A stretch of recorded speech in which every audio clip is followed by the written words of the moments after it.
All right, next game up, we have Oregon State at Minnesota. The current line is 11 or 11 and a half.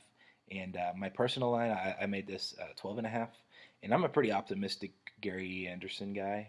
He was at Utah State, who I followed very closely. Um, Loved him there. He did a great job with that program. And then he went to Wisconsin, did well. And now he went to Oregon State. I think it's his alma mater, or I'm not positive, but I think that is. Otherwise, why would you leave Wisconsin to go to Oregon State? And they had no talent at all. They were horrible last year. I'm as optimistic as possible, and I still think Minnesota should be like minus 12 and a half. So when this opened at 6, it was pretty bad, and we've seen it move all the way to 11 and 11 and a half now. Currently, I wouldn't make a play. I think it's just worth passing. If you got that early number though on Minnesota, I think you're definitely good. If I had to make a play on this, it would be on the Gophers.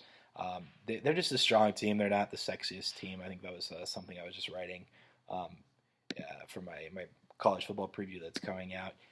But it's true. They lost their coach last year. Jerry Kill resigned midway through, but they did okay when the defensive coordinator took over. They got to a bowl game. They beat Central Michigan. They don't score a ton of points, but they don't give up a ton. And they bring back most of their guys. Quarterback, I think, is Mitch Ladner, I think is how you say it. They bring him back. You got Shannon Brooks coming back behind him in the backfield. A lot of the offensive line returns as well. So they're a team that's definitely right there to at least be as good, be a 6 win team again, like they were a year ago going into that. That bowl game, they actually had only, I think they were one of the 5-7 teams, and then the six win was in the bowl game. But this year, I project them to actually win 7 and over 6 as far as their season win total goes, was one of my plays. So I am a Minnesota fan as well as an Oregon State, I guess, Homer or Gary Anderson Homer. So maybe I'm a little higher on both teams than most, but either way, this 12 and a half lines up pretty well with an 11 and a half. Not worth playing. We aren't going to have much value in a 12. So not playing this game. It's a complete pass.